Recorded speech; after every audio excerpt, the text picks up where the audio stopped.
The following program, Know the Cause, is paid for by Mediatrition Incorporated. Folks, welcome to the show and thank you for joining us today. Did something in our past, Vietnam for me 53 years ago, does it reflect or have something to do with my image today? Recall healing. Dr. Michelle Lamassa Dawson is going to join us today to talk about that. What happened in your past is the outcome, what's going on with you today. This is fascinating stuff. I opened today with Nystatin, a bacteria in dirt becomes an antifungal drug. We'll talk about that. Dr. John Trowbridge, a buddy of mine from Houston, Texas, and I are going to ask the question, fungus does that, yeast does that. He wrote the book, The Yeast Syndrome. All of that and a whole lot more on this, Know the Cause. For the past 45 years, I have dedicated my life and my whole career to finding the root cause of disease. And I now know with certainty that we must play a role in our own health care. I'm a self-care advocate, and you know what?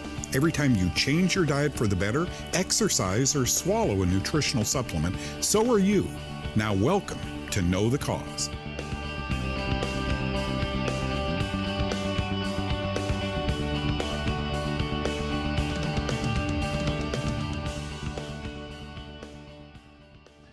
You know, I read a book in 1981, Richard Baldwin, The Fungus Fighters.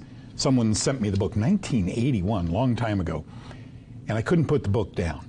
It was about two women, Doctors Hazen and Brown, who made it their goal to find something to offset what we were seeing from antibiotics that had just came on the market, right? Lots of tummy problems and so forth. We had to find something that would neutralize the yeast overgrowth from the antibiotics in the gut. A sad situation, but thank God for Doctors Hazen and Brown. Finding Nystatin. So Streptomyces bacteria have long been a source of antibiotics, anti-tumor, and insecticidal compounds. One of the most striking properties of Streptomyces is their capacity to produce antibiotics. More than 500 different antibiotics are known to be produced by Streptomyces, and many more are likely to be discovered in the future. This was not from that book, this was from another book, but it's true, folks. We are resisting antibiotics so much that we're now looking for new antibiotics. It's the antibiotics' fault. Indirectly it is. We're abusing them. Doctors are prescribing, and they've admitted this, antibiotic indiscretion. They are prescribing far too many antibiotics. Problem is, we're not doctors, and we go to a doctor. Do we really need one? You better listen to the doctor then. If I had to be on an antibiotic, I'd chase with 4 times as many probiotics. So a week on antibiotics, 4 weeks on probiotics, but I digress. Antibiotics, yes, but could Streptomyces bacteria produce an antifungal drug? After digging many soil samples, Doctors Hazen and Brown had yet to discover the one that would neutralize Candida yeast infection in the gut. Then one day, while visiting a friend, Walter B. Norse, at his farm in Virginia, Dr. Hazen dug a sample herself and took it back to her lab. Not only did this species of Streptomyces kill yeast, but it proved to be extremely safe for the patient. Now, I want to show you, I think this is great. It's a picture in the book. Here's the farm. This is the Norse farm where the sample was dug. It looks so plain, and yet right there in front of those doors is where Doctors Hazen dug a sample, and boom, that was it, okay? Antifungal Streptomyces species and the drug get a new name. So Doctors Hazen and Brown had the rights to name both the new Streptomyces species as well as the new drug. Initially, they called the drug fungicidin, but that one was already taken.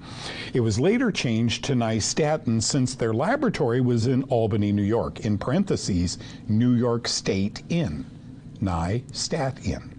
Nystatin was derived from Streptomyces norsei, named after Walter B. Norse farm, where it was first discovered.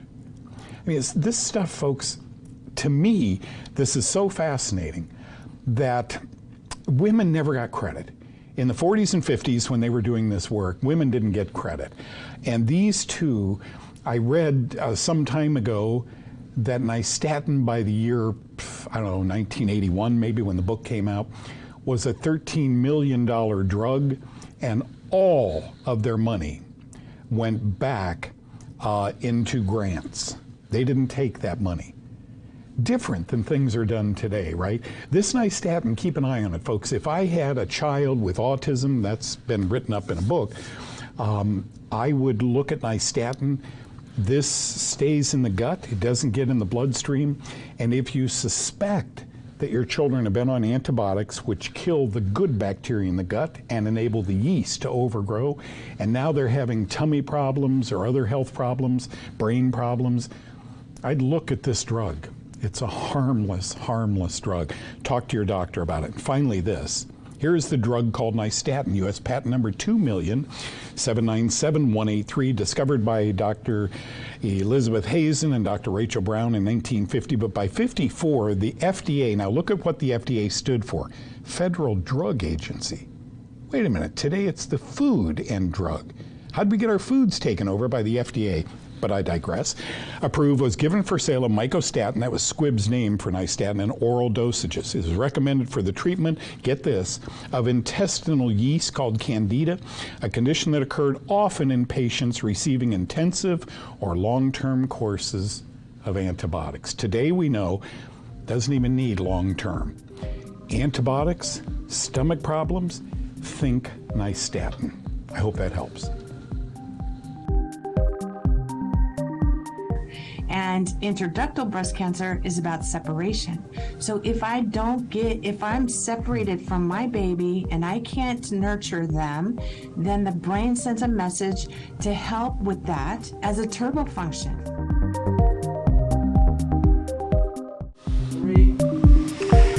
Can our emotional conflicts be the etiology, the root cause of that illness? I'm Doug Kaufman. You know, I teach you that fungus is everything, the germ that causes cancer, for example. Michelle Lamassa Dawson is with me right now. Dr. Dawson, thank you for joining me, Dr. Dawson. Good to see you again. Good to see you. Love to interview you. I just wish we had 20 minutes. Years ago, before I met Dr. Dawson, I'm working in a hospital. You guys know my story. A woman came to see me with breast cancer. And, you know, I asked the doctors about antifungals and so forth.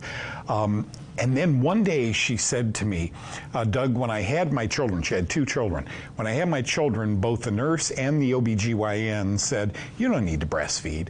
And she said, that I didn't do that has upset me for years. Is there any correlation between breast cancer and my sorrow, my grief when they were babies? Dr. Dawson, what's your take on that?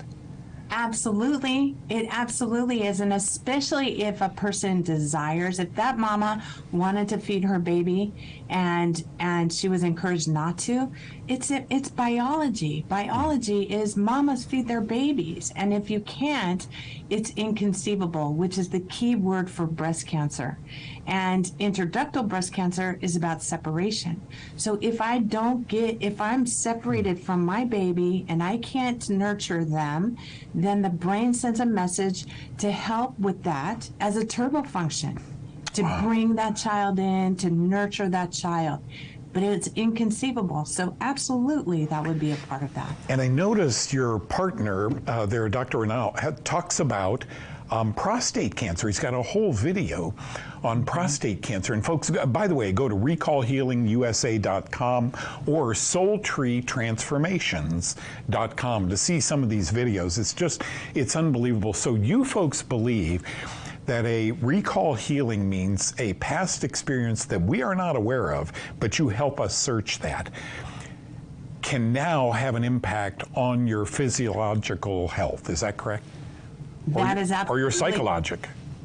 Absolutely. Psychological, but any kind of trauma that a person has had. And it doesn't just start with them.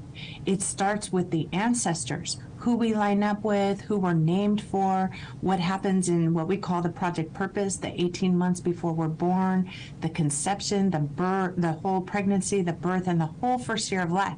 All of this goes into these programs that we might carry and later on may show up based on what our own experiences are happening in our lifetime. If you're watching this right now and you're thinking, wow, that's interesting. I've followed Doug's diet, I've taken antifungals, and yet I still have that, and then you fill in the blank. Recall healing, folks, is really something you need to look into. We aren't built this way. We need doctors like Dr. Dawson to help us through this. And I think you offer online consultations. Is that how this works? Absolutely. Online consultations and workshops. And so I encourage people to, at least, even if it was only one session, you're going to have an understanding, because we do timeline in the first session to understand, oh, this happened here. This lines up with this and this and this all the way through your life. You get a deeper understanding about that. Years ago, I took a couple of courses on something you probably know about. I don't think the majority of our audience will understand this word because it's a big one, but it was called psychoneuroimmunology. I'm fascinated by the effect of the mind on systemic illness or resistance to improvement. This is kind of the nature of your work, right? Absolutely, it sure is. And when we say, if the automatic brain believes that you're threatened in any way, it will give you something to help with that. And as long as you need that, it's not going to let it go, because at some level, it's giving you more time to keep you alive and to find your solution. Find, forgive, and fix. Kind of the motto at Recall Healing. Really enjoyed being with you. By the way, how can they learn more about these one-on-one sessions with you? If you go to my website, either Recall Healing USA or SoulTreeTransformations.com, that's the perfect place. It has a lot of information. There's videos on there, and you can contact and send a little inquiry about that and find out. God continue to bless you. It's a joy to see you again. Thank you for sharing that knowledge. Excellent. Thank you. I have been so blessed. I've had so many mentors, medical doctors, scientists who helped me the past 50 years kind of construct this model, Doug's hypotheses. Fungus causes that. And I'll never forget Dr. Howard Gottschalk in Los Angeles. I worked with him for 5 years in ear, nose, and throat. And one day he literally asked me this, so I dedicate this opening to Dr. Howard Gottschalk, who passed a few years ago, when he asked me, fungus causes that? Folks, we would see things that are kind of miraculous in the early 1970s. Nosebleeds. You have an artery, a sphenopalatine artery that runs in the back of your nose. And if those cells are widened, fungus can do this. If the gaps in the arterial cells open, you'll start bleeding. Fungus does that. Chronic nosebleeds. Look, I only have 5 minutes, so I got to get going, but I could go on and on and on. Fungus does that. The American Academy of Microbiology said in 2007, so it's 12 years ago, fungi are the cause of many outbreaks of disease, but they're ignored. Fungi can cause a number of life-threatening diseases. Many people, doctors and scientists among them, are largely unaware. Can I get a yawn? Oh, we had no idea. Along came Know the Cause, Doug Kaufman, now global. Folks, I think this show has opened some minds in medicine. That's been my prayer all along. So the Center for Disease Control, a regulatory agency here in America, finally, 10 years after that was published, they published this. Fungal diseases like valley fever or bloodstream candida infections, we call those candidemia, can cause serious illness and even death. What? But 10 years ago, you said they were mostly ignored. Inhaled fungus causes many fungal diseases, right, because fungus disseminates from the lungs throughout the body. Hospitals, certain prescribed drugs, and having impaired immunity, among other things, increases vulnerability to fungus. You got that? Hospitals and certain prescribed drugs. If you're well, you don't need a hospital or a prescribed drug. Next, because fungal diseases mimic other diseases, fungal diagnoses are delayed. Yeah, they mimic cancer. Well published. Talk to your doctor about the possibility of a fungal infection if you're not getting better. Good luck on that. Going to a doctor who's had you on antibiotics coming in for years and years and years and telling him you think fungus, very often you're going to have to find a new doctor, folks. Excuse me. They weren't educated in mycology. That's not part of medical training. Microbiology, bacteriology, virology. Fungus, why? Biblically speaking, there are 39 references to yeast, mildew, and leavening in the Bible. The word bacteria and virus don't exist in the Bible. And yet medical textbooks, all bacteria, all virus, all protozoa, very little on fungus, okay? So let's keep going. What diseases then have been published as being linked to fungus? Here you go. Chronic sinusitis, asthma, lung conditions, skin problems, depression, cancer, bowel problems like Crohn's disease, diabetes, autoimmune disorders, etc., etc., etc. Just amazing. So if you suspect fungus, here's the take-home message. You're watching me maybe for the first time. Thank you. Welcome aboard. If you suspect fungus, what do? Because doctors got 11 seconds with you. You get to voice your, hey doc, this broke out a couple of weeks ago, and I'm going to give you, in their defense, they got to see 50, 60 people a day. I could not do that. But they got to jump on this, try and fix it, patch it up, Band-Aid it, so they can put a Band-Aid on the next patient, and then a Band-Aid on the next patient, and so forth. But what's the cause? Okay, if I suspected fungus was the cause, here's what I would do. Ask your doctor to rule out fungus as the cause. Hey, take a skin sample, take a smear, send it off to a laboratory and have them check it for fungus. Ask if you can begin taking antifungal drugs. Just a couple of weeks, not long term. If not, inquire about safe, inexpensive supplements. They discourage or stop fungal growth. This is all well documented. Along with this, ask your doctor if you can begin sweating and detoxifying. Far infrared sauna, regular exercise, and that's what I do. Ask if you can follow my diet, the Kaufman 1 diet, for a month or two. And what is the Kaufman diet? Before I go there, folks, you're going to know. Maybe you've had blepharospasms, eye twitches for 50 years. Maybe you have restless leg. Maybe you have horrible stomach problems or skin problems or brain problems. You're going to know in 5 to 15 days, by following the Kaufman diet, you're going to know if you're getting better. This doesn't disappear, but you get better and better and better. And so in 2 months following this diet, you'll become a new person. I've heard this thousands of times in the past 50 years. Let's talk about this Kaufman diet. Basically, the Kaufman diet says eat what fungus doesn't eat. Without carbs, fungi die, but so do people.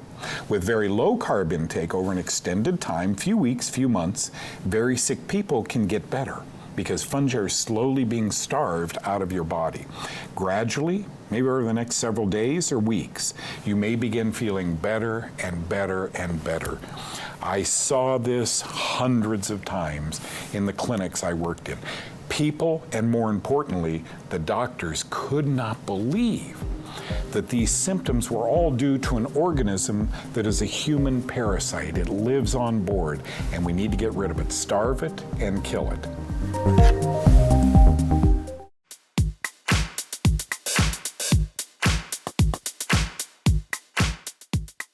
Hi, my name is Erin Porter, and here is a tip on how to handle your sweet tooth when you're on the Kaufman diet. First of all, try substituting all your sugars. Get Kaufman-friendly substitutes like xylitol, stevia, monk fruit. And next time you have a sweet tooth, try this trick. Get a glass of ice water and squeeze a half a lemon and a splash of apple cider vinegar and about 6 drops of stevia. And I guarantee you will get rid of your sweet tooth. And the best part is it's antifungal and you're detoxing at the same time while you're getting rid of your sweet tooth. For Know the Cause, I am Erin Porter.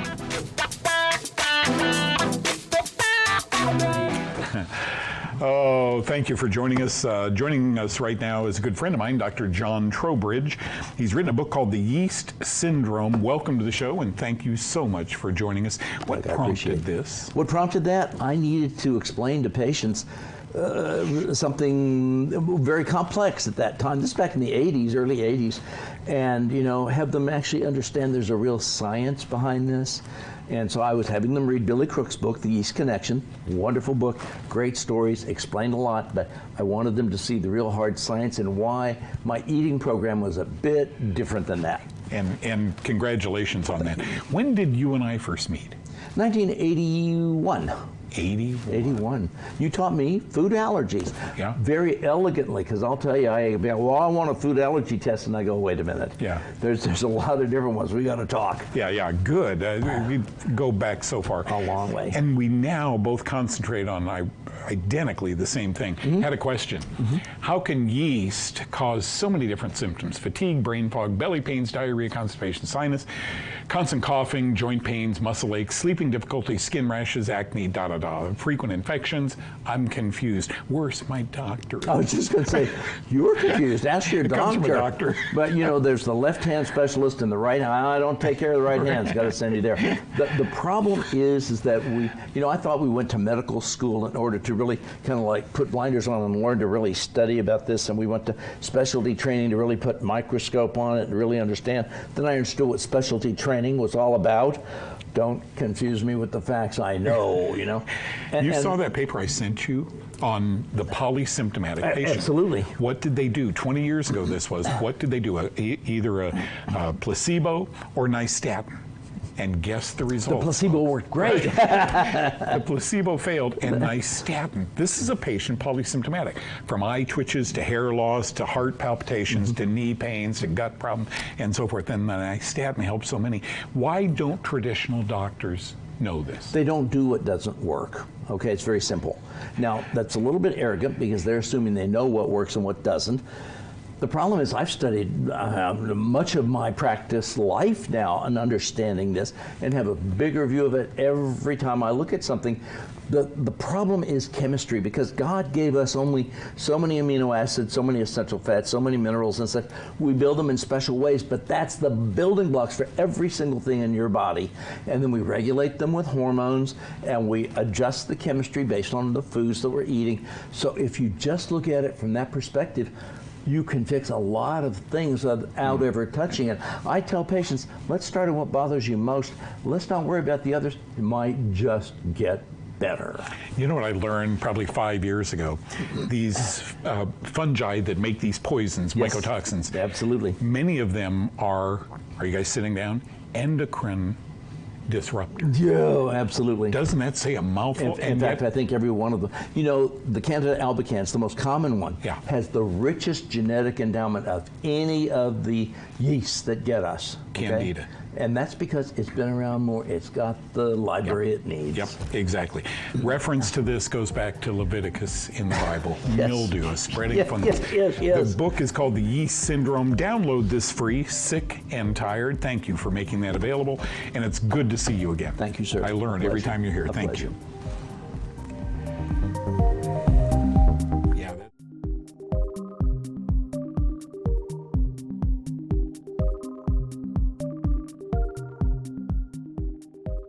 Pretty good show, wasn't it? I forgot Aaron Porter is in there, my friend Aaron Porter. Thank you, Dr. John Trowbridge, for joining us today.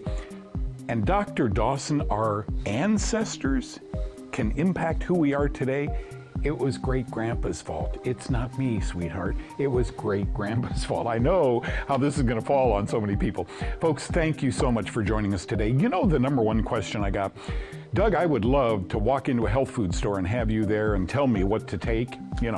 I'm not that bright, but together I think we could put together a profile. Did you know every Monday and Tuesday from 3 to 4 p.m. Central Time, Dallas time, I do a live show on Facebook and right here on knowthecause.com. Just click watch the show and ask away. I'll try and answer your questions. God bless you, folks. See you next time. Bye-bye.